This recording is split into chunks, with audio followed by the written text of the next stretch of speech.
Bienvenidos a este segundo módulo de manejo metabólico del cáncer.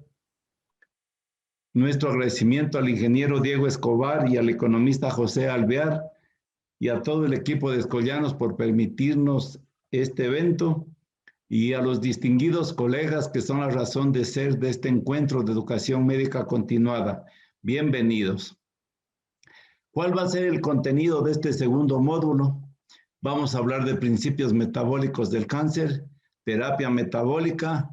Vamos a hablar de la reparación mitocondrial porque esto es el gran conflicto en el cáncer. Vamos a hablar sobre la teoría del ascorbato y la vitamina C para en el siguiente módulo hacer la parte práctica, un taller práctico sobre tiempos, protocolos, todo lo demás. Vamos a hablar sobre el scan PET, una tomografía de emisión de positrones y algo de inhibición competitiva con análogos estructurales.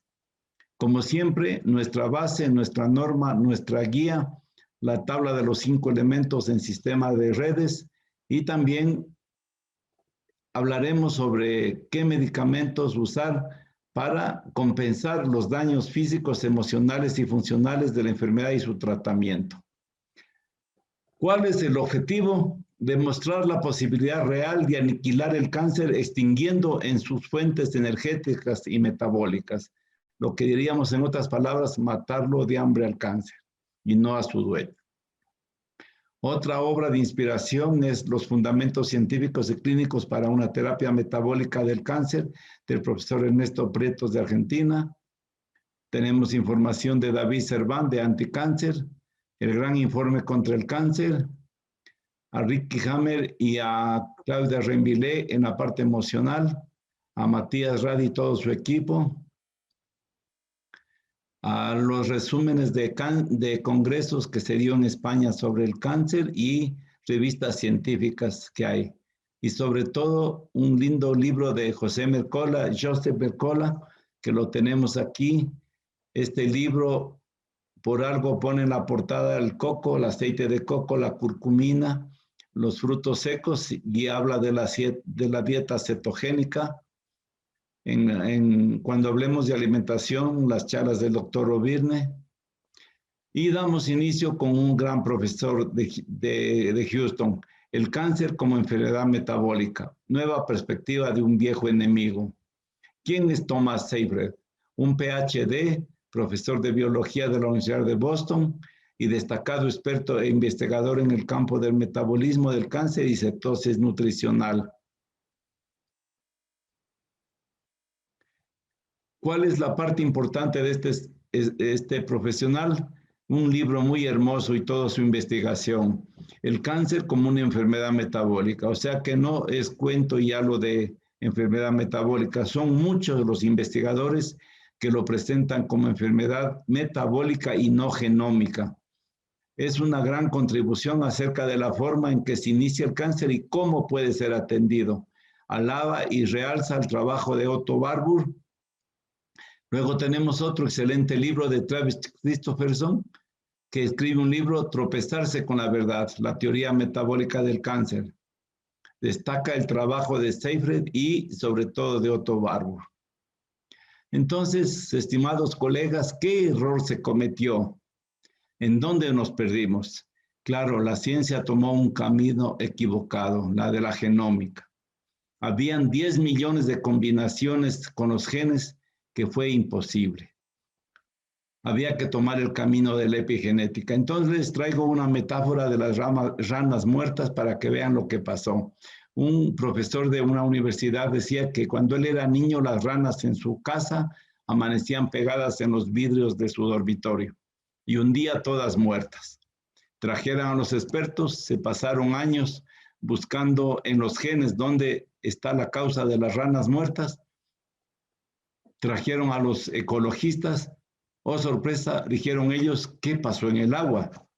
Oh, sorpresa, usaron glifosato más arriba. Eso es epigenética, doctores. Entonces vamos al entorno, vamos al medio ambiente y no a la genética necesariamente. Entonces, en el video Cáncer y civilización en busca de la salud prohibida, Se dice que 580,000 personas mueren en los Estados Unidos, en Argentina 63,000, en Canadá 75,000, en Rusia 353,000, y en Ecuador la OPS dice que con 17 millones de habitantes hoy en el 2020 son 28,058 muertos. Miren ustedes cómo la incidencia está en el cáncer de pecho y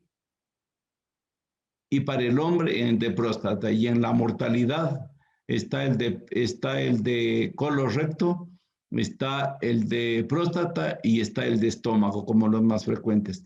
Y las causas que ponen un 9.9% tabaco, luego tiene alcohol, infecciones, obesidad, los rayos ultravioleta y ocupacional.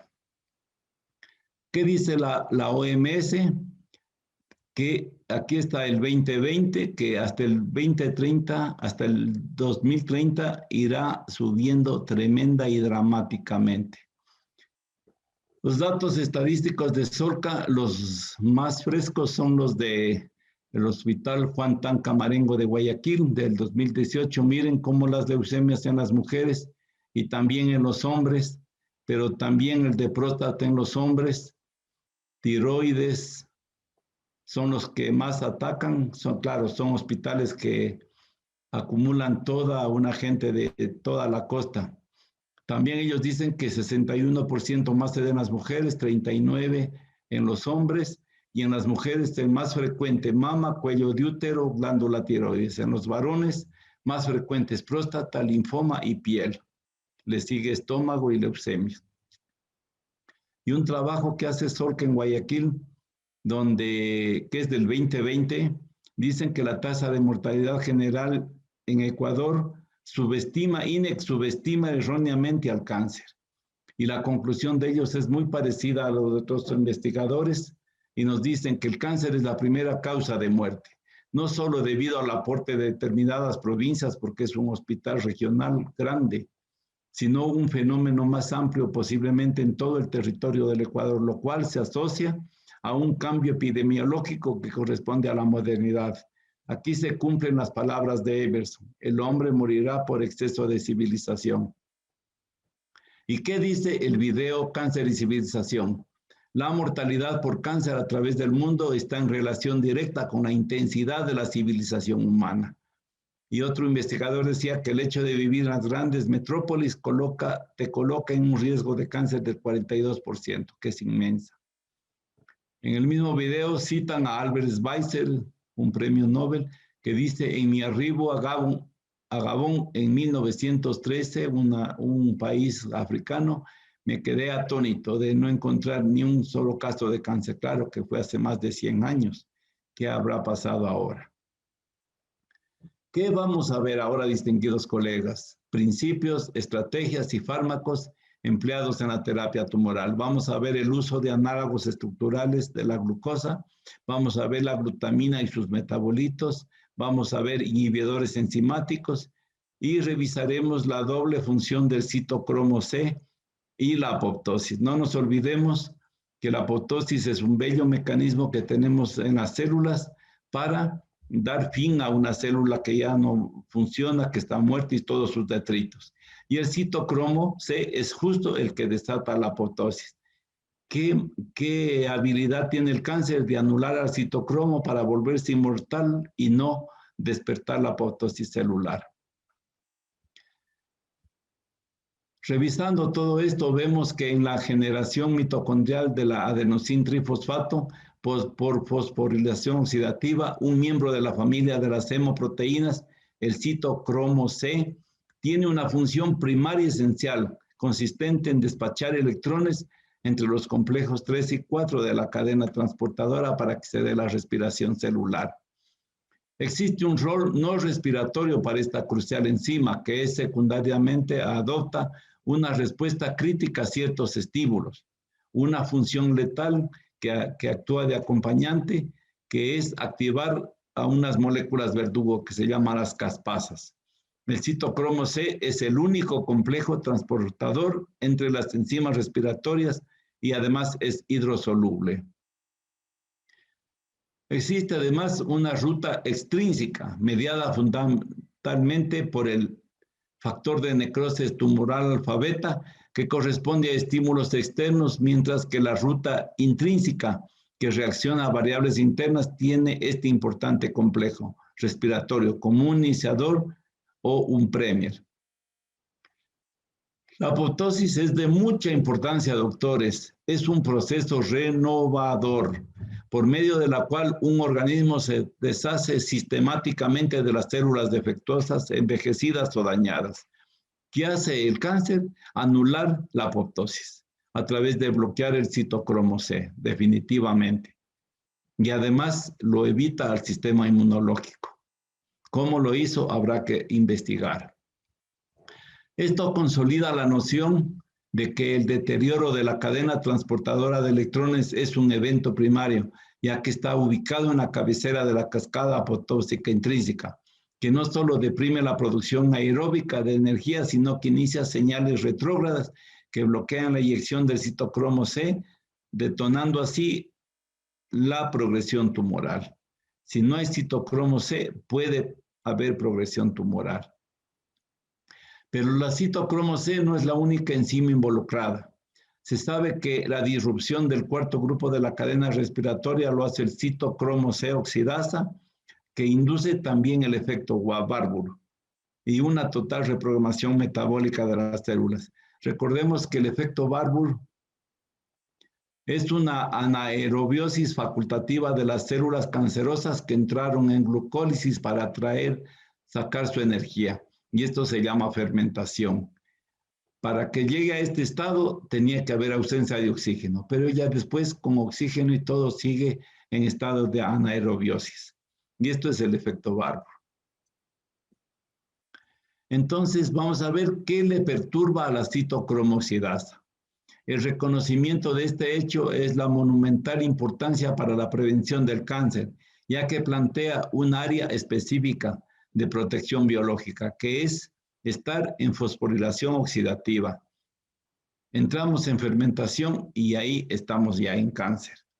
Esta fosforilización oxidativa acoplada a la cadena transportadora de electrones, representada en el conjunto de componentes circulatorios, nutricionales y mitocondriales, que constituyen una capacidad instalada ya en la evolución para que podamos respirar.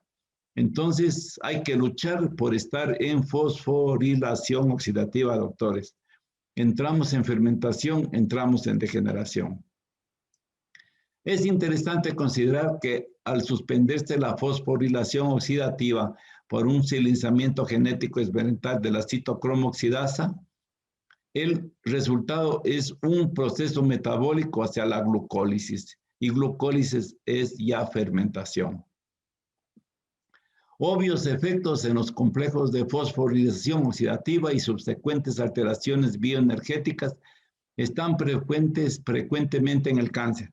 Se ha visto que la disfunción de un cuarto componente de la cadena transportadora de electrones, aquí la citocromo oxidasa, tiene un rol en la progresión del cáncer. El citocromo C, en cambio, se liga a la cardiolipina en la membrana mitocondrial interna, anclándose así y eludiendo su translocación hacia el exterior de la mitocondria, la cual iniciaría la apoptosis si no está en fermentación. El más terrible rasgo del cáncer es sin duda la inmortalización. Es sumamente revelador que el bloqueo de la respiración celular y la destrucción de los mecanismos enzimáticos de la fosforilación oxidativa traiga consigo la ruptura de este mecanismo de apoptosis. Además del bloqueo de la eyección del citocromo C, que es un detonante de muerte celular, y con esto la apoptosis programada. Haciendo una mínima conclusión, podemos decir, distinguidos colegas, que todos los cánceres provienen de una perturbación respiratoria o insuficiencia mitocondrial. Por ello vamos a ver cómo cuidar a las mitocondrias, acoplada a una fermentación compensadora. Claro que si a esto le sumamos una emoción traumática, un shock, y el terreno ya está abonado para que se instaure una perturbación. La causa primaria del cáncer es un deterioro de la capacidad respiratoria celular. Todos los factores carcinógenos reportados, como es la radiación, los químicos, infecciones, avitaminosis, diabetes y hipoxia, inflamación y trauma, injurian primero a la respiración directa o indirectamente, siendo inductores o causas secundarias de carcinogénesis. No nos olvidemos, doctores, que vivimos inflamados. Todo lo que hacemos nos inflama. Desde pegarnos un suculento almuerzo, esto nos inflama. Hay que tener conciencia de eso y no inducir más la inflamación. Los transportadores y enzimas responsables de la translocación y degradación de la glucosa están sobreexpresados en las células malignas hasta por 2 órdenes de magnitud, sobre todo con los receptores GLU1, que son los que transportan la glucosa al interior de la célula. La inmortalización y el subsecuente crecimiento incontrolado proviene de la disrupción del aparato mitocondrial, fuente de transporte de electrones tanto del fenómeno apotótico como de otros fenómenos eléctricos en la célula. La transición de la fosforilación oxidativa, que es la normal, a uno de fermentación, implica un daño estructural y funcional de las organelas mitocondriales encargadas de la muerte celular programada. Por ello, hoy vamos a ver todos los métodos que sirven para conservar las mitocondrias. Ya viene enseguida. Tanto el bloqueo de la apoptosis como las aberraciones genómicas presentes en las células cancerosas son un epifenómeno, o sea, que quiere decir que la epigenética aquí entra en juego. Y este epifenómeno de la perturbación mitocondrial ocurre luego de la disrupción respiratoria, o sea, que no es genético, es epigenético, medioambiental y respiratorio. Y aquí tenemos el creador de la epigenética, Waddington, un profesor inglés, que dijo que epigenética es el estudio de cambios heredables en función de la génica, pero que se producen sin un cambio de secuencia en el ADN. Y la creciente evidencia señala que el fenotipo maligno no está genéticamente determinado, sino que es conferido epigenéticamente con el medio ambiente. La importancia de la información contenida en el ADN es enorme, pero en cuanto al cáncer se refiere, lo definitivo es aquello que ocurre en el entorno al genoma, es decir, lo epigenético. Todo esto es muy valedero y vale la pena estudiarlo. Para ello vamos a revisar 3 principios metabólicos que hay que tener en cuenta. El primero, el deterioro de la capacidad respiratoria, que es fácilmente reemplazado por la fermentación homoláctica, porque ambos procesos tienen un catalizador común, que es la dicotinamina adenin dinucleótido, siendo su precursor la nicotinamida y la vitamina B3 o niacina. Entonces, doctores, ha sido bueno tomar frecuentemente complejo B.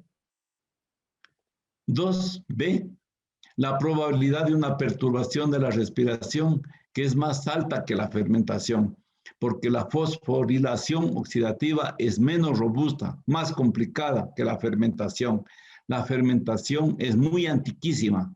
Fosforilación es una ganancia que tuvimos en la evolución. Y C, si se da la anulación de la respiración, en cuyo proceso rinde 38 moléculas de adenosín-trimfosfato por molécula de glucosa, no se instala un incremento intenso de la glucólisis y la fermentación homoláctica del piruvato. El resultado será muerte de las células por falta de energía. Entonces, ¿qué nos dice Krebs, que fue compañero de Otto Warburg, que estudiaron juntos y investigaron juntos? En el ciclo de Krebs, que rinde 36 moléculas, por la vía de la glucólisis solo rinde 2 moléculas de ATP, o sea, 18 veces menos. Pero ¿qué aprendió la célula cancerosa? A hacerlo a un ritmo 100 veces mayor que las células sanas. Esto es muy clarísimo, doctores. En el cáncer hay un exceso de el trabajo 100 veces mayor para producir ATP, aunque bajo, pero rinde. La injuria a la maquinaria respiratoria por radicales libres que están en la naturaleza, generada a lo largo de la vida, más un daño oxidativo agudo por exposición a radiación de alta energía, como es el ATAC o la resonancia magnética nuclear, lesionan los complejos mitocondriales, destruyendo la capacidad oxidativa. No estoy diciendo, doctores, que no hagamos TAC ni resonancia magnética nuclear. Lo que sí, paciente que sale de este examen tiene que recibir glutatión o sueros de vitamina C para bloquear este daño oxidativo intenso por esta exposición a la radiación de alta frecuencia y alta energía. De hecho, la mayoría de los carcinógenos no son mutágenos, muchos de ellos son venenos respiratorios. Y si ya está el medio ambiente tan tóxico, fumar, imagínense lo complicado que es. Aquí hay un papel muy importante de los virus, donde se ha comprobado que el herpes zóster, hepatitis, sarcoma de Rose, ponen al tejido infectado en un estado de inflamación y cicatrización permanente. En la poca experiencia, doctores, se ha visto que todo paciente que hace un herpes zóster de 3 a 5 años hace una enfermedad grave. Entre ellas, de 10, 7 hacen un cáncer. Y lo voy comprobando estadísticamente. Todo paciente de cáncer, le pregunto, ¿ha hecho un herpes zóster? Me dicen, sí, hasta 3 años, sí, hasta 4 años, sí, hasta 5 años. Entonces, el herpes no solo es una erupción, es un aviso. Miren las vitaminas, la riboflavina, niacina y pantetonato son precursores de enzimas respiratorias cuyo déficit es carcinogénico. Entonces, doctores, ojo con la niacina, ojo con la riboflavina y el pantetonato. La correlación de la edad cronológica y la incidencia de cáncer se explica por el progresivo deterioro de la circulación que se da en toda persona mayor, la anemia crónica que también se acompaña y la declinación de la densidad mitocondrial junto con el daño estructural vascular. Todo esto lo pone al paciente de edad en un riesgo de cáncer. Se ha sugerido el término de diaboxia para describir el fenómeno combinado de diabetes más hipoxia, secundario a la destrucción de las estructuras vasculares. El marcador inflamatorio PCR, que hoy está de moda, se encuentra elevado en el cáncer en un 40% de los pacientes y solo en un 5% del grupo control de personas aparentemente sanas. No nos olvidemos que la PCR es un avisador inflamatorio. Se produce en el hígado, está en leve cantidad en el suero, pero cuando hay, por ejemplo, un accidente cerebrovascular o un evento inflamatorio intenso, aumenta. De ahí que estemos criticando a la PCR como prueba viral. Es una prueba inflamatoria y prueba de marcador de síndrome metabólico. Se ha reportado que golpes, ligaduras, implantes, quemaduras, etcétera, pueden inducir la formación de tumores como el sarcoma de Ewing, que crece tras un trauma físico cerca de las epífisis y en los huesos largos durante el crecimiento infantil. Por ello que cuando un niño o joven viene con un tumor de esta clase, lo primerito que preguntamos es qué traumatismo, qué evento tuvo en sus huesos. Y ahora vamos a ver el nuevo alimento mitocondrial, muy conocido por nosotros, que es la berberina o el berberis, que está en el medicamento R27. Y el R27 está en el Renatox.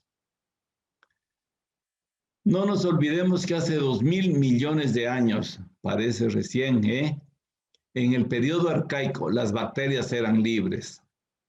Luego de un periodo de evolución se generó una simbiosis y quedaron dentro de las células. O sea que la célula fue negrera desde su inicio, pero esto fue muy favorable porque la célula le dio cabida a una bacteria que luego se llamó mitocondria y le dijo, yo te protejo y tú hazme energía. Y así funcionaron todos estos 2.000 millones de años, ya que se necesitaban mutuamente y ambas se beneficiaban de la reacción simbiótica.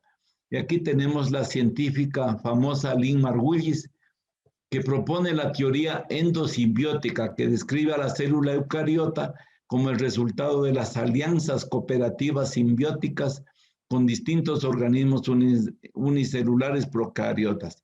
Entonces, antes era una célula procariota que era ameboide con sus mitocondrias.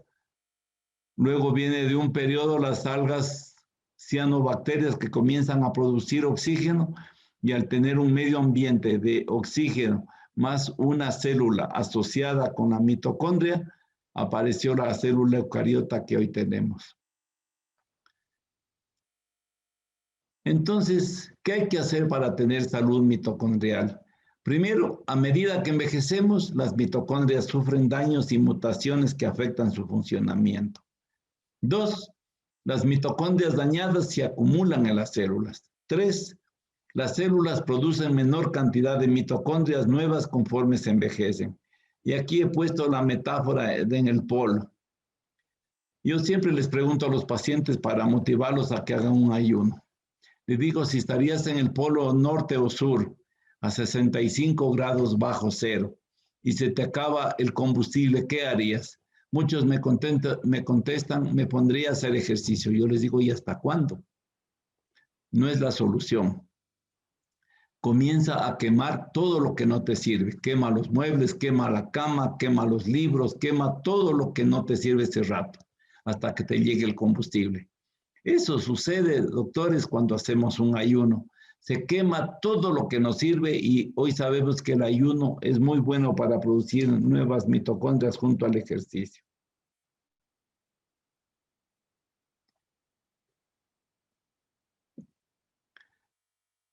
Tener mitocondrias saludables es esencial para la salud, sobre todo para no hacer cáncer. Estas producen el 95% de la energía del organismo, que se llama ATP, adenosín trifosfato, y también son responsables de la apoptosis esencial o muerte celular programada. Entonces, qué importante va a ser cuidar nuestras mitocondrias y las de nuestros pacientes. Además, las mitocondrias proporcionan importantes moléculas de señalización para expresión génica, como ayudan también a promover una respuesta inflamatoria normal en el cuerpo humano. Las mitocondrias son tan poderosas que muchos expertos consideran que estas determinan en gran medida la longevidad. Lo que se desconoce sobre las mitocondrias podría ser desastroso para la salud global. Los científicos han comprendido que cuanto mayor sea el número de mitocondrias en el cuerpo y cuanto más saludable sea su funcionamiento, mayores serán las probabilidades de vivir una vida larga y saludable.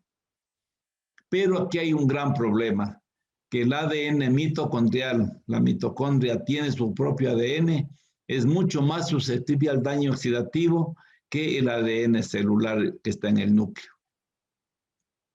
Las mitocondrias producen el 95% de la energía para todo proceso corporal. Por ello se encuentran en medio de una tormenta de actividad oxidativa, la misma que libera radicales libres, tóxicos y especies reactivas de oxígeno. Los científicos están convencidos de que las mitocondrias dañadas, más la disfunción mitocondrial, son importantes agentes que aceleran el proceso del envejecimiento con daños en la salud. Entonces, ¿qué daña, doctores, a las mitocondrias? Empezaré con una expresión del doctor Mercola, que dice en el año 2017 que la alimentación alta en carbohidratos refinados en los Estados Unidos podría haber dañado a las mitocondrias. No se equivocó, es cierto. Cuando somos jóvenes, las mitocondrias están bien protegidas por las defensas naturales del cuerpo. A medida que se envejece, esa protección se desvanece. Ante más edad, más pronto se deterioran y se hacen disfuncionales.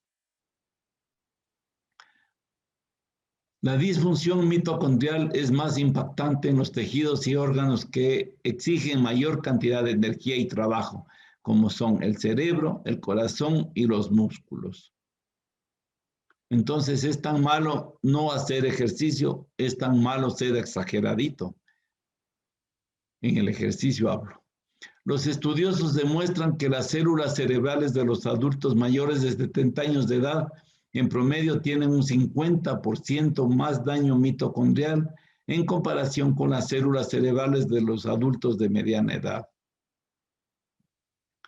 Además de la actividad oxidativa celular, la alimentación es uno de los mayores factores que influyen en la salud de las mitocondrias. Entonces, doctores, preguntémonos qué nos gusta comer. Alimento vivo, por nada del mundo nos gusta más comida enlatada, embutida, enfundada y de rico sabor. Entonces, esto es marcador. Lo que podría beneficiar o perjudicar a sus mitocondrias. Ellas son alimentadas por ciertos combustibles y dañadas por otros, por supuesto. Los dibujos son muy vestidores. Por lo tanto, una alimentación saludable es la que apoya la función mitocondrial y previene la disfunción de las mismas.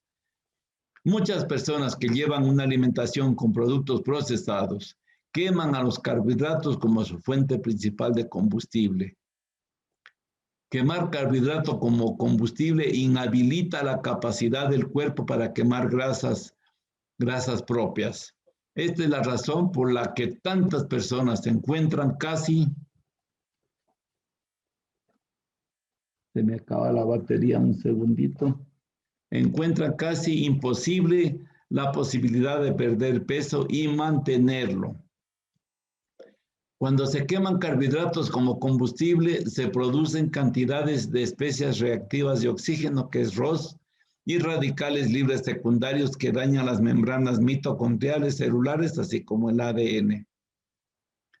Si llevamos una dieta baja en carbohidratos totales, sin fibra y alta en grasas saludables, junto a una cantidad de proteínas o a una dieta cetogénica clínica, se podría llegar a un estado llamado cetosis nutricional, donde el cuerpo quema grasa como combustible principal en vez de azúcar o glucosa. Y aquí está de moda y tan importante el ayuno intermitente. Entonces, todo lo que estoy diciendo es preventivo, porque para el paciente con cáncer hay que hacer ciertos cambios a esta dieta que estoy diciendo.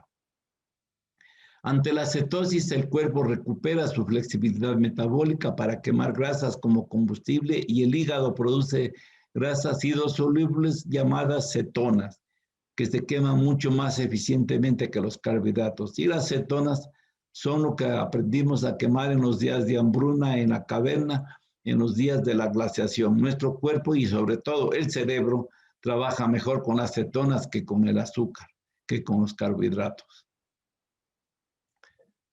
Entonces, el aguacate con huevo y queso parmesano horneado es una de las opciones de comida cetogénica. El convertirse en un eficiente quemador de grasa a través de realizar la cetosis es una de las estrategias más importantes que podría implementar para ayudar a sus mitocondrias y para tener salud. Todo lo que estoy diciendo es preventivo de cáncer, doctores. Las cetonas, que se queman de forma más limpia, producen una cantidad mucho menor de especies reactivas de oxígeno y radicales libres secundarios que dañan al ADN celular mitocondrial y las proteínas. Además, las cetonas imitan las propiedades que prolongan la vida útil gracias a la restricción calórica o el ayuno, lo que incluye tener un óptimo metabolismo de la glucosa. Entonces, doctores, ayunar, qué saludable ha sido. Al menos comencemos con el ayuno intermitente, que es desayunar muy bien, almorzar también muy bien, y desde ahí nada de comida hasta el desayuno del otro día. Son 16 horas de abstinencia y tomar solo agua. Esto recupera mucho a las mitocondrias. Aunque la dieta cetogénica es beneficiosa para las mitocondrias, no la recomendamos hacerla por largos periodos y sobre todo en personas delgadas. Una vez que sea capaz de quemar las grasas como combustible, se sugiere hacer la transición a una dieta cetogénica cíclica o festín de inanición. En este punto, comenzará a pausar y reiniciar los ciclos de cetosis nutricional al aumentar su consumo de carbohidratos y proteínas una o dos veces por semana. Esto ya es en pacientes post-cáncer o en pacientes antes, porque para el cáncer vamos a hacer otra dieta. De manera sorprendente, al detener esta dieta o consumir periódicamente una mayor cantidad de carbohidratos, 100 o 150 gramos, mejor solo 100, en comparación con 20 a 50 gramos por día, sus niveles de cetonas aumentarán dramáticamente y su azúcar en la sangre disminuirá.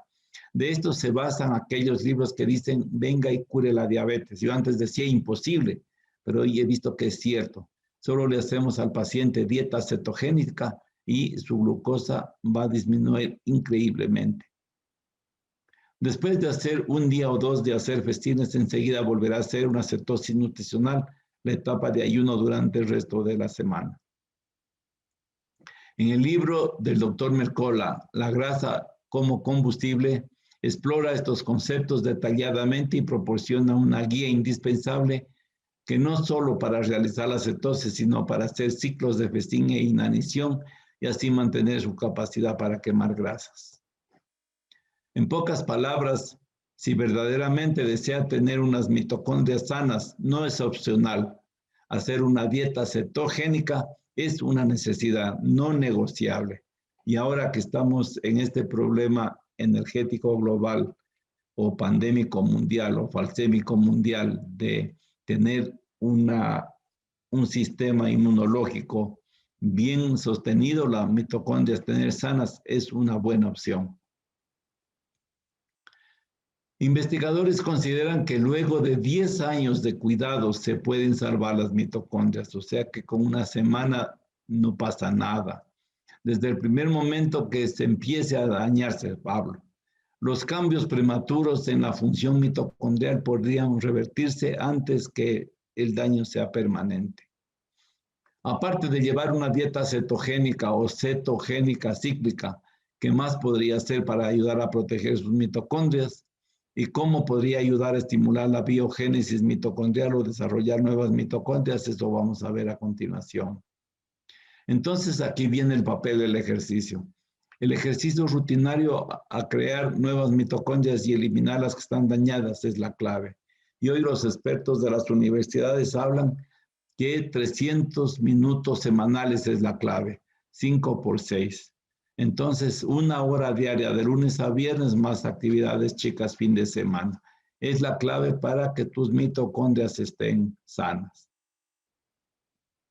Estudios demuestran que el ADN mitocondrial muscular se deteriora a medida que envejece. Hacer ejercicio de alta intensidad de forma regular y mantener un peso saludable tiene influencia positiva en la salud mitocondrial y en la vida. Hoy para los pacientes de cáncer tenemos todo un plan de qué ejercicios deben hacer. Moverse a lo largo del día, evitando permanecer sentado, es muy importante para las mitocondrias, ya que cada vez que su cuerpo experimenta una mayor necesidad de energía como el ejercicio, produce nuevas mitocondrias. Además, el ejercicio ayuda a estimular la mitofagia o la eliminación de las mitocondrias dañadas para que no se acumulen en sus células. Pero hay secretos bonitos. Uno de ellos, el secreto no es correr detrás de las mariposas, es cuidar el jardín para que ellas vengan a ti. ¿Cuáles son los nutrientes de las mitocondrias? El primero que hay en cualquier lugar, la coenzima Q10, que es una ubiquinona. Es uno de los antioxidantes más importantes para proteger el ADN mitocondrial. Los niveles disminuyen rápidamente debido al envejecimiento. Segundo nutriente especial, el magnesio, que hoy está de moda al menos. El cuerpo hace 200 cosas con magnesio. No nos olvidemos que los rumiantes, en especial la vaca, come pasto riquísimo en magnesio y hace sangre y hace músculo y hace huesos. O sea que es mal cuento hecho el de que tome calcio para los huesos. ¿Qué hace el magnesio? Ayuda a aumentar la eficiencia de las mitocondrias para reparar los daños y producir más ATP, que es energía pura.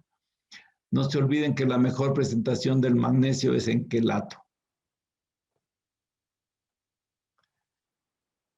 Otro nutriente mitocondrial de mucha importancia son los ácidos grasos omega 3, mejor de origen animal. La diferencia entre ácido graso omega 3 de animal con vegetal, por ejemplo, el de la chía y de otras plantas, es 2 carbonos, nada más, esa es la diferencia, que sí es diferencia. Entonces los omegas cambian positivamente la estructura de las membranas mitocondriales, mejorando la disfunción mitocondrial durante el envejecimiento cerebral. Hoy está muy de moda tomar el ácido graso omega 3 de krill, ¿sí? Y cuando compren omega 3, que sea de salmón de Alaska o de Noruega y que sea de origen natural, no de cultivo. Hoy a los pacientes con problemas cerebrales les damos hasta 6 cápsulas de 1500 miligramos al día y eso repara células cerebrales. Hay una metáfora bonita que dice que el calcio es a los huesos, lo que los omega 3 es al cerebro. Lo mejor del omega 3 es reparar cerebro. Que baje el colesterol, bueno, pero mejor que repare la membrana. Otro nutriente, todas las vitaminas B, incluyendo la tiamina, riboflavina y B6, son requeridas como coenzimas por las enzimas esenciales para hacer función celular y mitocondrial. Otro nutriente, el PQQ, que es una pirroloquinolina quinona que ayuda a proteger las mitocondrias del daño oxidativo y estimula el desarrollo de nuevas mitocondrias. A esta sustancia PQQ, al PQQ, vamos a hablar de ella más extensamente luego. Y viene la siguiente que está al alcance de nosotros, la berberina o berberis, que apoya la salud mitocondrial a través de activar una enzima muy importante que es la proteína quinasa de enzima monofosfato, que ayuda a regular la homeostasis energética, sería la heterostasis. La berberina es uno de los pocos compuestos presentes en la naturaleza, conocidos además por activar el interruptor metabólico y ayudar a proteger las células cerebrales. No se olviden que el berberis está en R27. Además es un compuesto de alcaloide de color amarillo que se encuentra en la uva de Oregón y en otras plantas. También se encuentra en otro grupo de plantas como en el agrecejo europeo, la Hydrastis canadensis, el Philodendron, la uva de Oregón, planta sello de oro y la cúrcuma, que está tan de moda y que ahora está a la venta por todo lado. Existen cerca de 2.800 estudios sobre la berberina enlistados en el PubMed y más de un tercio de ellos se han realizado en los últimos 5 a 7 años con respecto a la salud general y mitocondrial. Todo esto se relaciona con una enzima vital intracelular que es la proteína quinasa activada por el monofosfato de adenosina, considerado como el interruptor maestro metabólico, que desempeña un rol crucial en la regulación del metabolismo. Esta enzima ayuda a regular las funciones biológicas que fomentan el balance normal de la energía, lípidos y glucosa. Coordina la respuesta corporal a los factores estresantes y sustenta la reparación y el mantenimiento celular. Por ello, doctores, todos los que hacemos drenaje, empezamos primero por Drenatox, porque drenamos hígado, drenamos linfáticos, drenamos riñón y drenamos el sistema digestivo. Ahí la berberina hace todo este papel que estamos hablando. Planteamiento. ¿Será la berberina y la dieta cetogénica la combinación perfecta? Conclusión. La berberina mejora los efectos de la dieta cetogénica. Entonces, en todo paciente para bajar de peso, tiene que ir acompañado de un sistema de drenaje que incluya el berberis. Y aquí está lo prometido, la PPQ, la enzima aislada por la NASA. Sencillamente esta quinona la encontraron en una nave espacial que regresó de una vuelta grande y ahí se comprobó que somos polvo de estrellas. Sus posibles beneficios son impresionantes y su participación en importantes vías de señalización celular indica que la PQQ es un nutriente especialmente relevante para las mitocondrias hasta tal punto que lo consideran esencial, que hay que tomarlo, no lo produce el cuerpo. Han descubierto que PQQ funciona muy bien con la coenzima Q10 u ubiquinol en su forma reducida. Juntos optimizan la función mitocondrial y ayudan a protegerse de los radicales libres y el daño ocasionado por los radicales libres, mientras que PQQ es una coenzima que desencadena creación de nuevas mitocondrias. Ya vamos a ver que PQQ viene de 10 y 20 miligramos. A los que tengan familiares en el exterior, que les regalen unos frasquitos. ¿Cómo PQQ ayuda a crear nuevas mitocondrias en las células envejecidas? Sencillamente porque el PQQ activa los genes que crean nuevas mitocondrias en el protoplasma celular. Pese a que PQQ tiene una naturaleza bacteriana, nuestro organismo y su microbioma intestinal no tiene la capacidad de producirla naturalmente. Esto sugiere que PQQ podría ser un micronutriente esencial. En el 2010, un equipo de investigadores de la Universidad de California, descubrió que PQQ tenía la inusual capacidad de activar 3 vías de señalización celular. La primera se llama PGC1, que hace que estimule a los genes que mejoran la respiración, desarrollo y reproducción mitocondrial y celular. 2, actúa a una sustancia que se llama CREB, con las histonas que protegen y reparan el ADN celular, mientras que estimulan el desarrollo de nuevas mitocondrias. Y 3, otro que se llama DG1, igual apoya la función celular y la supervivencia en el cerebro.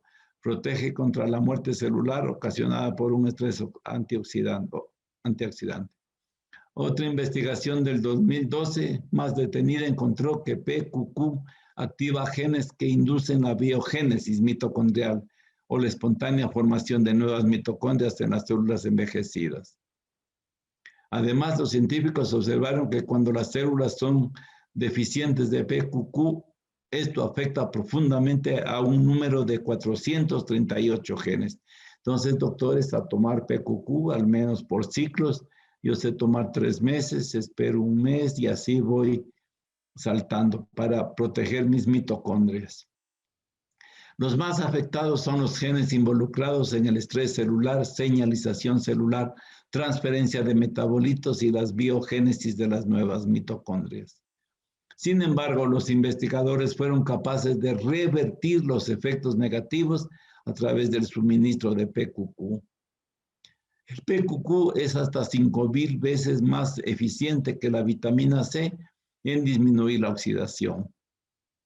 Están observando que el daño al ADN mitocondrial por ataque masivo de radicales libres y especies reactivas de oxígeno es una de las causas del envejecimiento. Entonces, doctores, para prevenir el envejecimiento, no sino prevenir, entrarle al PQQ. Eso hace que los antioxidantes sean especialmente valiosos para proteger a las mitocondrias, pero claramente algunos antioxidantes son más eficaces que otros y están en frutas y están en ciertas verduras. Otro estudio analizado en el 2010 contrastó con los efectos protectores de PQQ en comparación con otros compuestos antioxidantes. Las diferencias entre ellos no solo fue amplia, sino impactante entre las cantidades necesarias para aumentar el número de mitocondrias y su funcionamiento. Si bien tomaron milimoles de otros compuestos para poder proteger a las células, las concentraciones alimenticias requeridas de PQQ se miden en nanomoles. PQQ se encuentra en la leche humana en cantidades pequeñas de muchos alimentos como el kiwi, natto, tofu, té verde y pimientos verdes. Ahora los investigadores creen que consumir dosis más altas de PQQ fuera de lo que se encuentra en los alimentos puede ser más significativo para producir energía, apoyar la función neurológica, auxiliar en la salud inmunológica, apoyar la salud cardiovascular, mejorar el estado antioxidante en tejidos y células. También tiene buenos efectos sobre la función cerebral, la memoria y el metabolismo. PQQ mejora el funcionamiento cognitivo en personas de mediana edad y adultos mayores. PQQ ayuda a las células cerebrales a funcionar más eficientemente. Se ha demostrado que facilita la regeneración de los nervios y que mejora el factor de crecimiento nervioso, incrementa el número y eficacia de las mitocondrias cerebrales también. ¿Por qué tanto les hablo, doctores, de PQQ? Porque la mitocondria está involucrada en el cáncer, lo van a ir viendo más. Entonces aquí vamos a hacer un relax, donde sabemos hoy que las mitocondrias existen en redes. Ellas están ubicadas en sistema de redes, ¿sí? Aquí está una foto en tercera dimensión de las mitocondrias, pero hoy tienen que saber algo que ya dije en otra vez y lo vuelvo a repetir. Un óvulo contiene 100.000 mitocondrias, o sea que el destino genético de la humanidad está en las mujeres.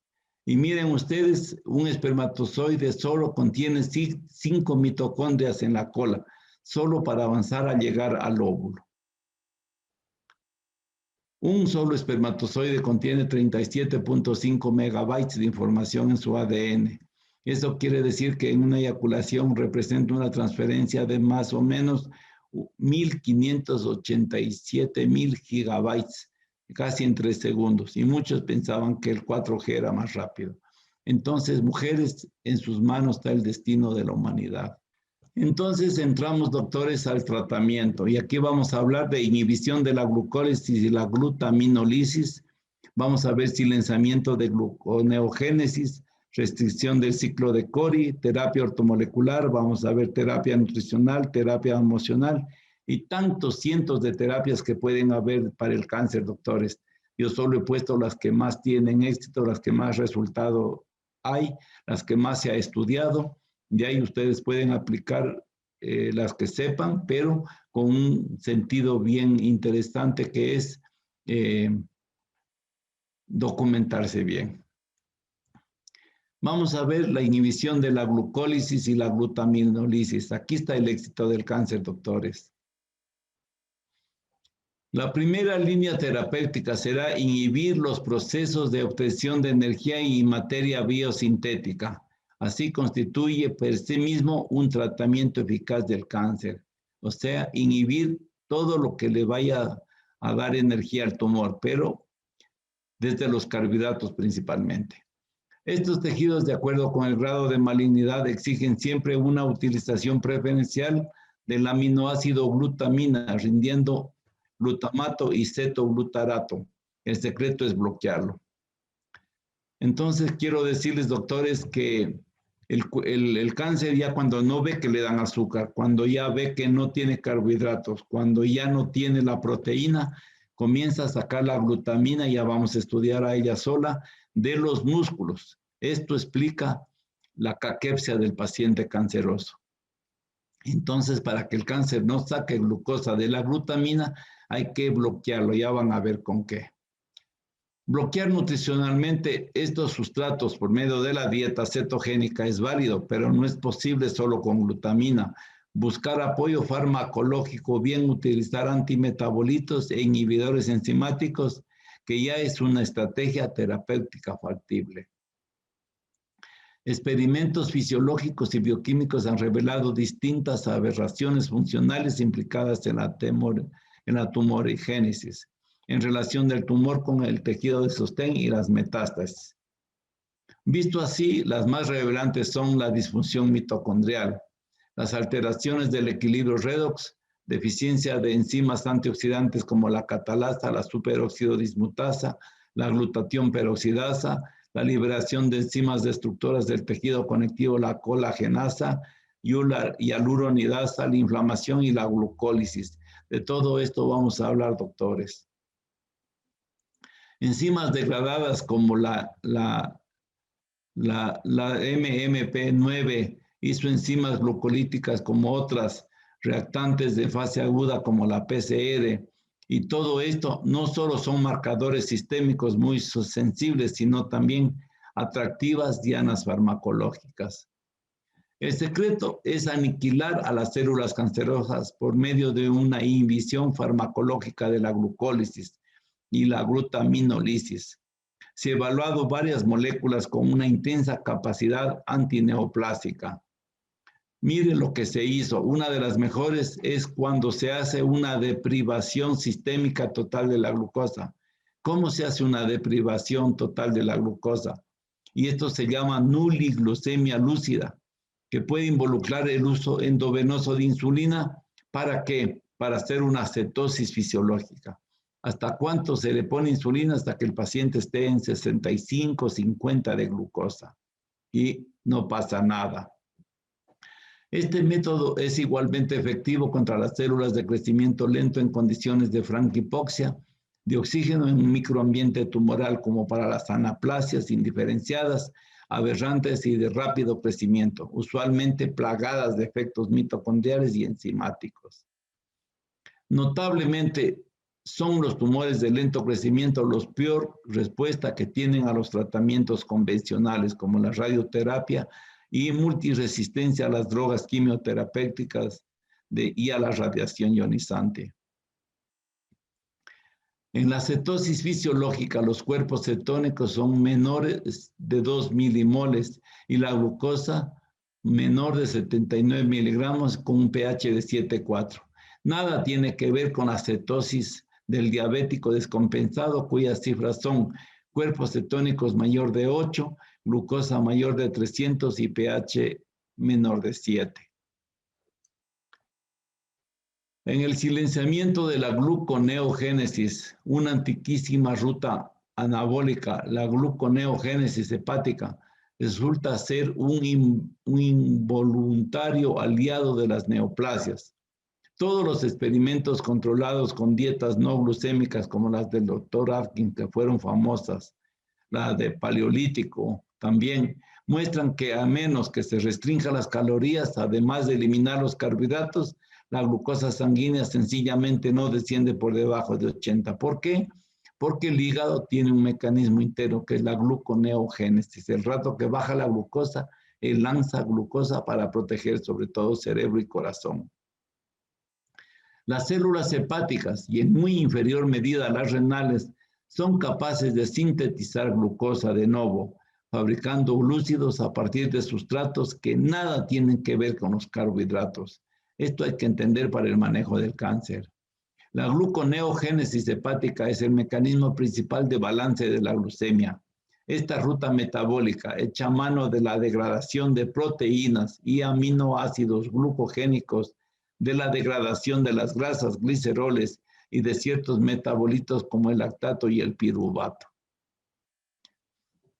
En condiciones de ejercicio intenso o sostenido y dieta exclusivamente carnívora, la gluconeogénesis produce la glucosa necesaria para sostener las funciones vitales, sin tener que recurrir a las reservas energéticas contenidas en la grasa corporal o de las proteínas estructurales, musculares y viscerales. Este mecanismo fisiológico ha permitido reciclar todo el material resultante de la fermentación anaeróbica de los músculos, sobre todo el lactato, cuando su capacidad respiratoria se ve superada por un trabajo físico intenso. Asimismo, aunque la ingesta consistiera solo en grasas y proteínas, como solía serlo en la era paleolítica glacial o lo fue durante 40.000 años para los inuit y otros pueblos del Ártico, el hígado sería capaz de fabricar su propia glucosa y verterla a la sangre para que el cuerpo pueda disponer de una energía barata y rápida en caso de emergencia. Y esto nos arruina el tratamiento en el cáncer, doctores. Esto hay que anular esta vía. Ya vamos a ver cómo. En los procesos oncológicos muy dependientes de la glucosa como sustrato primario fermentativo, esta síntesis de nueva glucosa parece sostener también la proliferación celular anárquica degenerativa. Visto así, se puede considerar a un tumor como un parásito que se sirve de este antiquísimo mecanismo adaptativo. Bajar la glucemia e incrementar los cuerpos cetónicos como fines terapéuticos requiere solo de suprimir los carbohidratos. No la dieta cetogénica, tanto en sanos como en portadores de cáncer, la intensa gluconeogénesis que tiene lugar al desaparecer los carbohidratos o al realizar trabajo físico intenso a la capacidad aeróbica. Sostiene perfectamente la glucemia, que sirve de aporte energético a los tumores cancerosos de tipo glucolítico, que se comprobaron con PET. Sabemos que la glucemia solo desciende por debajo de 80, incluida la cetosis fisiológica, solo cuando el organismo entra en restricción calórica. O sea que para que se pueda curar el cáncer mejor, al paciente hay que hacerlo entrar en restricción calórica. Y ya vamos a ver los mecanismos. Aún en estado de ayuno intermitente acompañados de dieta cetogénica estricta, se ha comprobado clínicamente la necesidad de inhibir farmacológicamente la gluconeogénesis hepática, sobre todo para generar una constricción energética antitumoral, que es el primer pilar de un abordaje metabólico del cáncer. En la inhibición nutrifarmacológica de la gluconeogénesis se esconde uno de los secretos de la manipulación de las rutas metabólicas del cáncer sin afectar con ello negativamente el estatus energético del paciente. Los sustratos que contribuyen directamente a la síntesis hepática de glucosa son piruvato, glicerol y algunos aminoácidos glucogénicos como la alanina. Esto es significativo el hecho de que la gluconeogénesis ceda el paso a la producción de cetonas en condiciones de ayuno. Tiene entonces sentido que en condiciones de restricción calórica, no en ejercicio intenso ni en dieta carnívora o normocalórica, se produzca una cierta depresión de la gluconeogénesis en favor de la cetogénesis, resultante de la degradación oxidativa exergómica de los ácidos grasos de reserva. 3. Restricción del ciclo de Cori. Es un eslabón que cobra relevancia, ya que este ciclo completa un flujo interno de nutrición tumoral. Dicho fenómeno es la interfaz entre ambas rutas. Es muy importante para la economía energética de las neoplasias esto. Dicho eslabón es el ciclo de Cori. Es un proceso mediante el cual se produce lactato debido al intenso metabolismo anaeróbico del músculo. Cuando se realiza un fuerte trabajo físico, es reutilizado el lactato en vez de desecharse, aprovechándose para la síntesis de glucosa y reinvertirle en el metabolismo general, dotando una continuidad funcional eficiente, que esto va en contra de la salud y a favor del cáncer. Según investigadores en pacientes portadores de tumores y dados a realizar grandes esfuerzos físicos que superan su potencial anaeróbico, esta ruta puede convertirse en un peligroso recurso para las neoplasias. El ciclo de Cori provee la fusión o empalme entre ambas rutas, la ruta degenerativa de la glucólisis y la ruta sintética de la gluconeogénesis. Debe considerarse que los tumores, además de consumir cantidades significativas de glucosa, también contribuyen al proceso de fabricación de este sustrato fermentable, es decir, es un productor certero de lactato. El cáncer es justamente un productor neto de lactato, excreción resultante de su funcionamiento anaeróbico, igual al que se produce ocasionalmente en el músculo cuando hacemos un ejercicio intenso. Este lactato va por vía sanguínea al hígado a transformarse en piruvato. Ambos procesos, tanto el paso de piruvato a lactato como la reconversión de lactato en piruvato, son catalizados por una misma enzima, la deshidrogenasa láctica, en principal la de tipo A. Esta enzima deshidrogenasa láctica es una enzima cada vez más atractiva, tanto como marcador tumoral sistémico para el monitoreo de la enfermedad, si es que la carga tumoral ha superado cierto umbral, como también en calidad del target o diana farmacológica. Observaremos también que la alanina, el aminoácido que dijimos que es un aminoácido glucogénico, se involucra en 2 puntos del ciclo de Cori, contribuyendo a la formación de piruvato o bien siendo producida a partir de este. La enzima de este proceso es la alanina aminotransferasa. Esta es una de las razones por qué una dieta cetogénica debe centrarse en las grasas y no en las proteínas. Con esto contesto un poco a la pregunta que me hicieron los colegas. Ya que estas proteínas que se le puede dar en la dieta pueden ser desmanteladas para nutrir la ruta fermentativa por medio de aminoácidos glucogénicos. Por la misma razón, es imprescindible impedir por todos los medios el catabolismo de la masa muscular del paciente, ya que ésta puede servir justamente de fuente de aminoácidos glucogénicos que incrementarán la disponibilidad de glucosa. Con este principio debe tener cerca del cáncer un contexto de deprivación sistémica de la glucosa y de la glutamina, sobre el cual se harán otras intervenciones farmacológicas. La alta anaerobiosis aportan con formidables cantidades de lactato al torrente sanguíneo. Toda esta biomasa, fermentación de la glucosa, es valiosa para el organismo que la reutiliza a través del ciclo de Cori.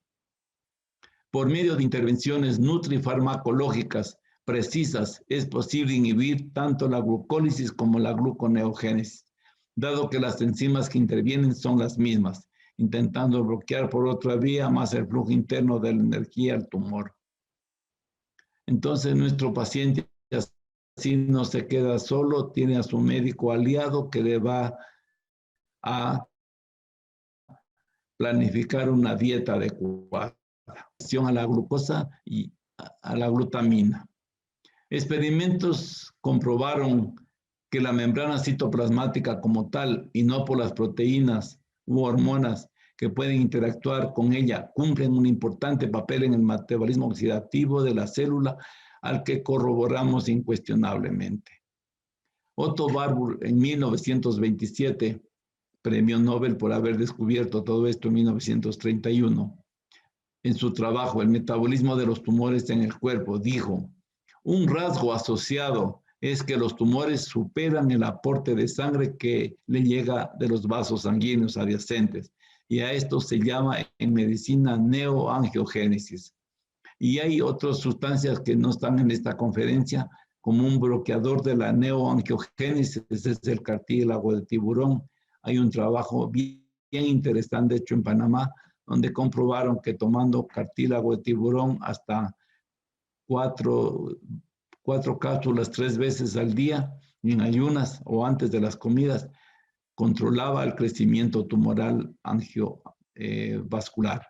La microcirculación local resulta insuficiente para cubrir las necesidades nutricionales del tumor, que necesita glutamina y glucosa como fuentes energéticas y de biosíntesis, además del carbono, nitrógeno y otros más, que transforman su fenotipo por medio de cambios epigenéticos, silenciando la expresión de algunos genes y activando la de otros.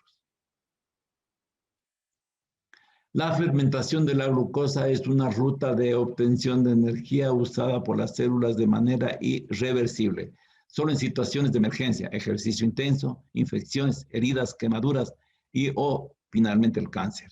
Conviene recordar que la glucólisis es la división de la glucosa en 2 moléculas de ácido pirúvico, las que producen tras su fermentación 2 moléculas de ATP. La total oxidación de una molécula de glucosa por medio del ciclo de Krebs acoplado a la cadena transportadora de electrones rinde 36 moléculas energéticas más dióxido de carbono. La fermentación de esa misma molécula rendirá apenas 2 moléculas de ATP más ácido láctico. Salta a la vista la particular significación fisiológica del resultado si consideramos que la glucólisis es 18 veces menos eficiente que la normal fosforilación oxidativa. Si sobreviven a este bajísimo rendimiento energético, las células que se han visto obligadas a tomar la ruta de la glucólisis deben compensarlo con un brutal incremento del ritmo metabólico. Por ello es que su intensidad de procesamiento de la glucosa llega a ser 100 veces más alta que la de un normal respirador celular. En el tumor existe una fermentación acelerada de la glucosa asociada a la canibalización del aminoácido glutamina, alojado en las proteínas musculares y viscerales. Esto es un rasgo distintivo del cáncer. Es por ello que muchas veces el tumor termina consumiendo severamente la grasa y los músculos de la persona que lo padece. Y esto, ¿cómo lo llamamos? Caquepsia tumoral. Llega a ser solo ya huesito y piel. Mientras más intensa es su metabolización de glutamina y glucosa, más malignas, indiferenciadas e invasivas son las células del tumor, lo cual nos da una medida objetiva, cuantificable, del grado de malignidad de la enfermedad y constituye la mejor definición y la diferencia entre displasia y neoplasia. Lo que distingue a un tumor maligno de un benigno es la intensidad con la que lleva a cabo la glucólisis y la glutaminólisis. El rasgo fenotípico universal del cáncer más relevante es la glucólisis hipermetabólica. Esto nos provee de una herramienta práctica para el control nutrifarmacológico de la enfermedad. Hay un pensamiento ayurvédico muy lindo que dice que el cáncer no es un ataque de afuera, es un derrumbe de adentro. Vamos a ver en qué consiste la glutaminólisis, que es complementaria a la glucólisis. La glutaminólisis que sale de los músculos está incrementada en todos los casos de proliferación celular anárquica. En el cáncer, el ciclo de Krebs sufre una brutal disrupción debido a la inhibición de la enzima aconitasa, que cataliza la conversión de citrato a isocitrato secundaria a la gran elevación de los radicales libres de oxígeno. La glutaminólisis es una ruta vital de las células tumorales, por lo que la abundancia extracelular de este aminoácido tiene alta correlación con la proliferación maligna. La glucólisis y su cómplice, la glutaminólisis, son culpables de proveer la cantidad de energía necesaria para sostener el estado proliferativo del tumor durante la reparación de toda lesión aguda y durante el crecimiento tumoral también. Aquí hay una elevada presencia de transportadores específicos de la glucosa llamados GLUT1, que en las células tumorales tiene una altísima correlación con su malignidad. Como es conocido, los transportadores GLUT son proteínas que operan encastradas en la membrana exterior de toda célula, encontrándose hiperexpresadas hasta 17 veces más, o sea, 1700% en las células malignas. Si normal es esto, en las células malignas está así, 1700% expresadas. Cuando por cualquier razón la saturación parcial de oxígeno de un tejido cae por debajo del 35% durante un tiempo suficientemente largo o incluso de modo intermitente, las células de dicho tejido deben activar la ruta de la glucólisis o morir asfixiadas con un infarto tisular. Y para evitar morir asfixiadas en infarto por deficiencia, ellas entran en fermentación con esta vía de la glucólisis. O sea que aquí se diría que el cáncer es una posibilidad que nos da el universo para seguir vivos. Es interesante observar que la glucólisis ocurre en el citoplasma o mar exterior de la célula, o también llamado matrix, no dentro de las organelas especializadas como las mitocondrias, siendo además la ruta metabólica más antigua desde una perspectiva evolutiva, presente en todo el organismo viviente del planeta. Visto así, el cáncer es una alternativa de seguir vivo a corto plazo.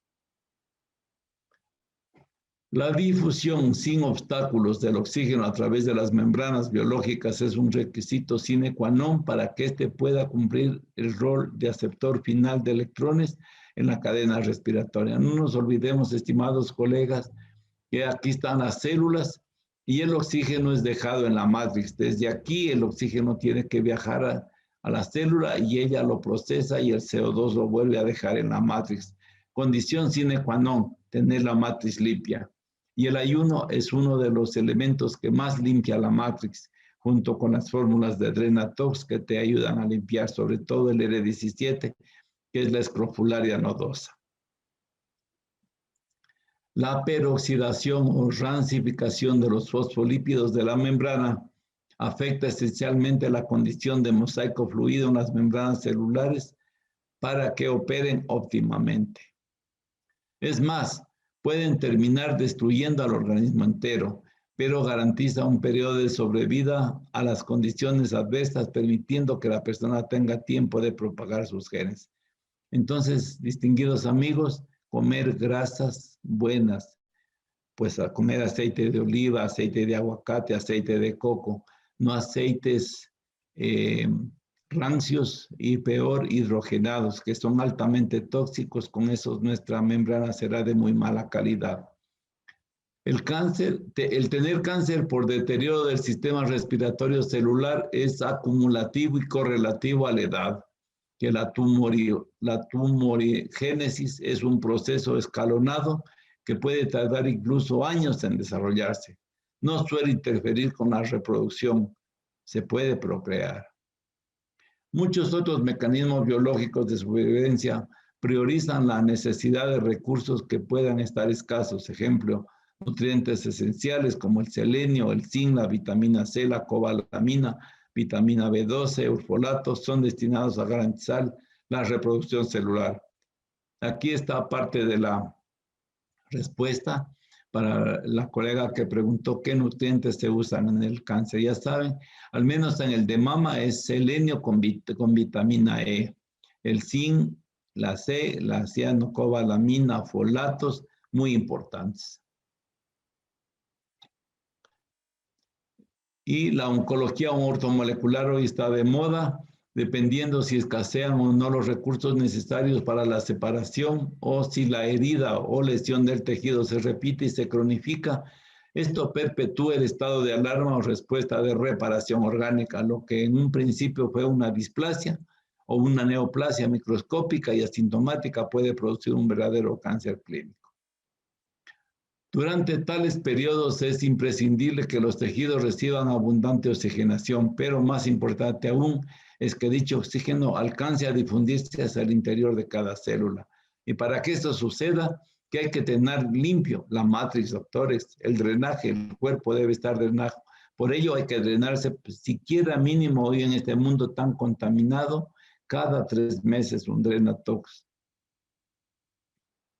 En este punto resulta crucial que los fosfolípidos que conforman la membrana celular tengan la cantidad adecuada y sean suficientemente permeables a las moléculas de oxígeno que la hemoglobina logró llevar desde los pulmones hacia el líquido intersticial que hoy se llama matrix y que baña las células. Entonces, estas grasitas tienen que ser de buena calidad, no rancias. Finalmente, es crucial que el organismo cuente con amplias provisiones de cofactores vitamínicos que dan origen a las enzimas respiratorias y catalizadoras del ciclo de Krebs. Y aquí el magnesio es clave y el manganeso también.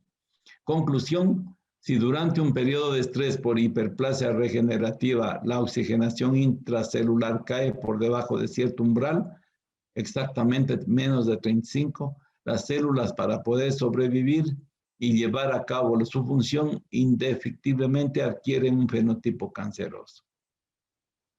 Mantra biológico, la embriogénesis es uno de los espectaculares ejemplos de neoplasia controlada. La hipoxia puede ser por anemia o por comer ácidos grasos poliinsaturados, adulterados o rancios o hidrogenados como los que nos venden en las tiendas, que pasan a integrar nuestras sensibles membranas citoplasmáticas y mitocondriales, deteriorando seriamente su permeabilidad al oxígeno. Cuando nuestras membranas están llenas de clases incorrectas de grasas, el oxígeno no puede introducirse en la fosforilación oxidativa que va declinando proporcionalmente. Entonces, doctores, amigos, invertir muy bien en aceites de buena calidad. Eso es fundamental. Los que nos venden ya ven ustedes que son cancerígenos. De todo ello se desprende que la calidad de nuestras membranas celulares es un importante eslabón de una cadena de factores que garantizan una permanente oxigenación de las células, previniendo su hipoxia y la consecuente regresión defensiva que conduce al cáncer y que es una adopción celular por una glucólisis hipermetabólica como recurso esencial de supervivencia. Vamos a ver sobre la vitamina C en la terapia metabólica del cáncer. La creciente evidencia experimental y clínica en torno a diversos tratamientos biológicos del cáncer, como la hipernatremia, inmunoterapia, soporte nutricional, ha alcanzado una cierta masa crítica 12 años atrás, que ha estimulado a varios investigadores y centros médicos a interesarse más en este tema. Entonces, la terapia con 3 niveles de intervención. Una es eliminar los sustratos fermentables para las células cancerosas, donde están los carbohidratos, azúcares y otros elementos. 2, la incorporación intravenosa de análogos estructurales no metabolizables. Y el 3, el bloqueo de enzimas críticas de la glucólisis glutaminólisis. Este modelo metabólico busca una solución definitiva para el cáncer, con un abordaje no tóxico y único, no invasivo, en donde realmente lo eficaz es bloquear el aporte de energía a las células tumorales. Desde un inicio, hackear una o varias de estas antiquísimas rutas metabólicas forjadas en el curso de la evolución será el abordaje terapéutico más eficaz e inocuo. La primera línea de opción posible es el uso de una dieta cetogénica grasa restrictiva para eliminar los sustratos fermentables de glucosa y glutamina que tan ávidamente captan los tejidos tumorales. La célula cancerosa solo sabe fermentar y solo sabe fermentar glucosa.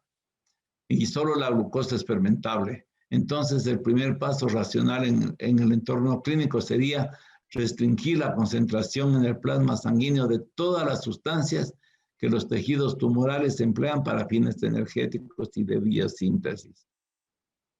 Los cuerpos cetónicos resultantes de la restricción calórica, como el hidroxibutirato y el acetato, sirve en este contexto como combustible alternativo que viene de la glucólisis y pasa directamente al ciclo de Krebs a través de la acetilcoenzima A, no entregando ni energía ni moléculas de carbono u otros precursores estructurales al proceso proliferativo.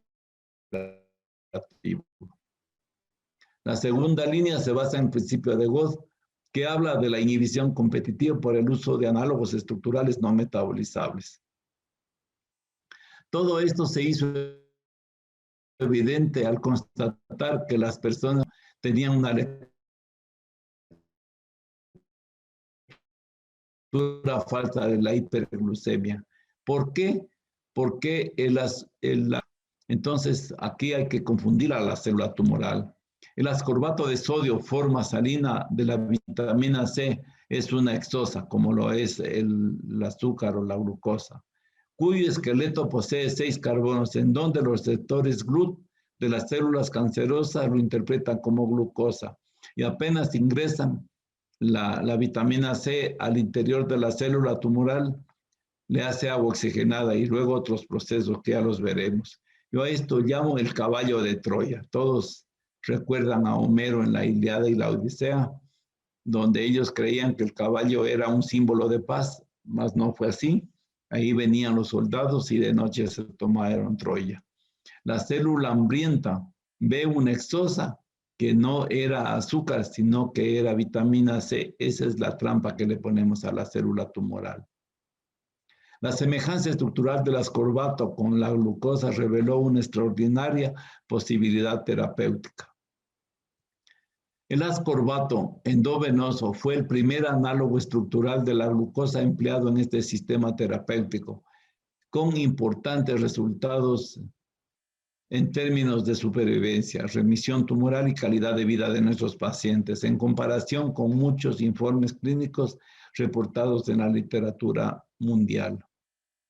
Un segundo compuesto especial, el 2-deóxido de glucosa, mostró ser sumamente efectivo e inocuo. Esta 2-deoxiglucosa es un análogo estructural de la glucosa que sigue al comienzo la ruta habitual de los azúcares, que es fosforilación por hexoquinasa, pero no puede ser metabolizado íntegramente y permanece incólume, pasando a ser un elemento entorpecedor del mecanismo de producción energética de la célula neoplásica. A su vez, arriba a su estado de 2-deoxi, y se acumula en el citoplasma sin convertirse en el normal sustrato de la fermentación, el piruvato. Su incorporación interfiere con la glucólisis, lo cual causa una depresión de adenosín trifosfato. Todo tratamiento oncológico, local o sistémico, se verá dramáticamente favorecido por la adición de esta terapia metabólica al protocolo general, pero su efecto más rotundo requiere un contexto restrictivo, o sea que el paciente tiene que estar en cetosis. Si usamos esta terapia metabólica sin cetosis, no sirve. Y el bloqueo farmacológico usando la glutamina por parte del tumor. La 2-deoxi inhibe el proceso de glicosilación proteica de las proteínas, creando un considerable estrés en una organela celular muy importante que es el retículo endoplásmico. Aquí está el liso y el rugoso, dando lugar a una reacción de alarma crucial para la supervivencia de los organismos complejos, particularmente en los mamíferos con neoplasia. La inhibición competitiva con el abordaje terapéutico ya había sido extensamente validada con anterioridad con el uso del metrotexate, análogo estructural no metabolizable del ácido fólico y uno de los quimioterápicos y abortivos más documentados. Para una inhibición competitiva de la glucosa, la cetosis fisiológica es imprescindible, pero no suficiente. La cetosis que se obtiene con la técnica de la restricción calórica, dieta cetogénica restringida, tiene que acompañarse con fármacos que ayuden a trabajar la glutamina sobre todo. Finalmente, el tercer punto que está en pleno desarrollo clínico es la inhibición enzimática. Esto es la inactivación de enzimas ratiolimitantes de la glucólisis como la HK2, la PFK y la de la glutaminólisis como es la GLS y la fermentación del ácido pirúvico en ácido láctico. Una pronunciada asimetría funcional separa de las células neoplásicas de las células eucariotas normales, lo cual puede ser explotado terapéuticamente. Conclusión, se trata pues de una de las ideas más disruptivas de nuestra era, una corriente de innovación llamada a estremecer los cimientos de la medicina y de la sociedad como un todo. Conclusión, en el maravilloso y complejo mapa del metabolismo se esconde la solución al problema del cáncer, del que ahora sabemos proviene de una incorrecta respuesta de una reparación orgánica frente a una lesión primaria. Entonces, no es genética, es metabólica. Otra conclusión es que en la encrucijada de las rutas metabólicas surgidas en la evolución, se hallan las claves para extinguir el cáncer cortando su energía, lo cual nos permite hoy abordajes terapéuticos no invasivos y cada vez más eficaces. La terapia metabólica del cáncer es de pleno derecho una poderosa forma emergente de medicina de gran capacidad sinérgica con toda una variedad terapéutica, pudiendo preparar, reparar y optimizar al organismo del huésped, ya sea que éste requiera cirugía o alguna terapia sistémica. De esto le vamos a dar mucho interés a cómo preparar a un paciente oncológico para la cirugía, cómo integrar nuestra terapia a una terapia oncológica oficial también, lo vamos a decir muy bien, ya que hay pacientes que aceptan las dos terapias. Así es el citocromo C y aquí está la enzima de la respiración, la citocromo C oxidasa. Virtualmente todos los tumores sólidos que constituyen los nódulos metastásicos tienen un alto valor de captación estándar en la tomografía PET, que es una tomografía de emisión de positrones. Con entera seguridad, una tecnología tan sólida como la tomografía por emisión de positrones provee la prueba y el concepto de que el cáncer es una patología metabólica de origen mitocondrial. Aquí está la respuesta, doctores, a tanta importancia que le metía a la mitocondria, ya que la técnica se basa precisamente en que los tejidos neoplásicos tienen una extraordinaria avidez por la glucosa. Concluyendo, ¿qué detecta el PET scan? Cualquier lugar del cuerpo donde se está consumiendo glucosa en exagerada cantidad, ahí hay un tumor. Pero van a ver que tiene una característica más del diagnóstico bien hermosa. PET ofrece la evidencia cuantitativa que los tejidos neoplásicos tienen una descomunal absorción de la 18F-fluorodeoxiglucosa, y ya muy pronto va a haber otro metabolito, que es una molécula de glucosa modificada para que no pueda ser degradada tras entrar a las células, marcándola a la vez como un isótopo. O sea que la conclusión es de que a más que se diagnostica, lo deja envenenando a la zona del tumor. PET es la demostración de que el cáncer es una aberración metabólica.